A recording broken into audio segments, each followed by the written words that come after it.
Om Swastiastu. Assalamualaikum warahmatullahi wabarakatuh. Shalom, Namo Buddhaya. Salam sejahtera untuk kita semua. Salam harmoni.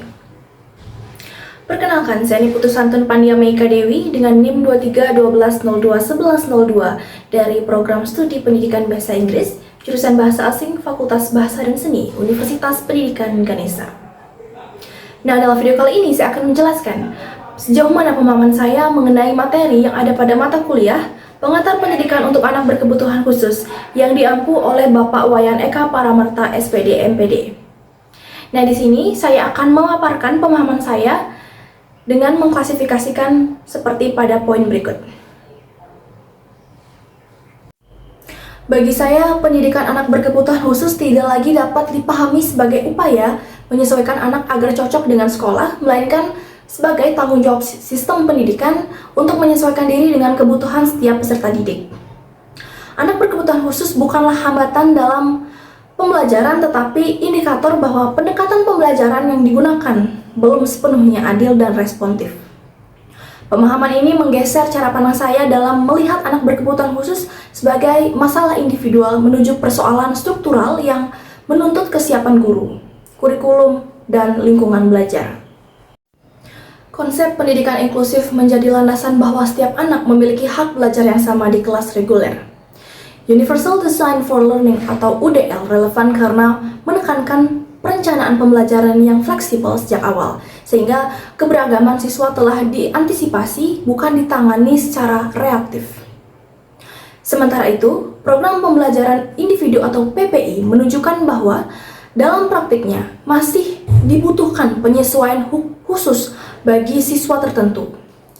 Dalam konteks Indonesia, ketiga konsep ini saling melengkapi, namun seringkali belum terintegrasi secara utuh dan masih dipahami secara terpisah. Tantangan utama penerapan pendidikan inklusif di sekolah antara lain keterbatasan pemahaman guru, rasio siswa yang besar, serta kecenderungan menjadikan PPI sebagai dokumen administratif semata. Selain itu, fasilitas dan dukungan tenaga profesional juga belum merata. Namun demikian, terdapat peluang yang cukup besar, seperti meningkatnya kesadaran guru muda terhadap pendidikan inklusif, fleksibilitas kurikulum, serta pemanfaatan teknologi dan alat bantu pembelajaran yang adaptif. Salah satu gagasan yang dapat diterapkan guru di kelas inklusif adalah penggunaan variasi media dan bentuk penilaian. Misalnya memberikan pilihan kepada siswa untuk menunjukkan pemahaman mereka melalui presentasi lisan, visual, atau praktik langsung.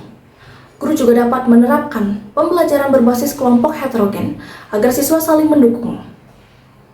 Pendekatan ini sejalan dengan prinsip UDL dan membantu menciptakan lingkungan belajar yang lebih inklusif tanpa memberi label negatif pada siswa.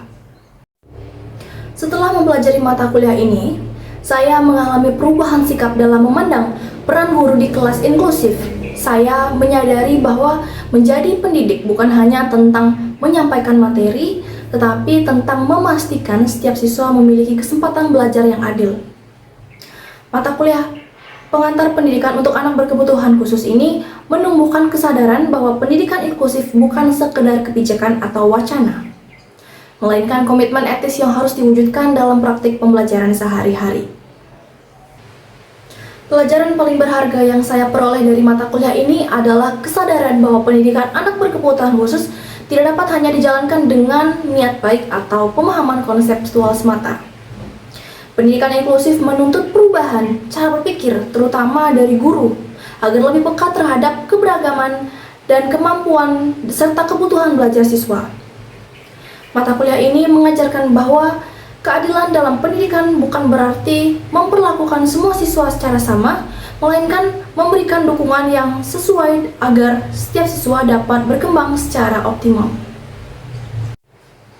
Saya berharap pendidikan anak berkebutuhan khusus di Indonesia tidak lagi berhenti pada tataran kebijakan dan administrasi itu semata, tetapi benar-benar terwujud dalam praktik pembelajaran di kelas.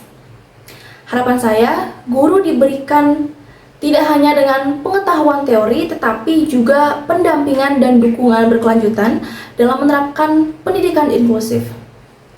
Dengan komitmen bersama antara sekolah, guru, dan pemerintah, pendidikan inklusif dapat menjadi ruang yang aman, adil, dan bermakna bagi seluruh peserta didik termasuk anak berkebutuhan khusus.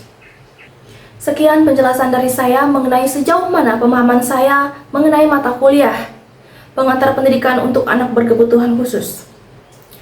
Saya mohon maaf apabila terdapat kalimat yang kurang berkenan di hati. Saya tutup dengan Parama Santi. Om Santi Santi Santi Om. Assalamualaikum warahmatullahi wabarakatuh. Shalom Namo Buddhaya. Salam kebajikan, salam sejahtera untuk kita semua. Salam harmoni.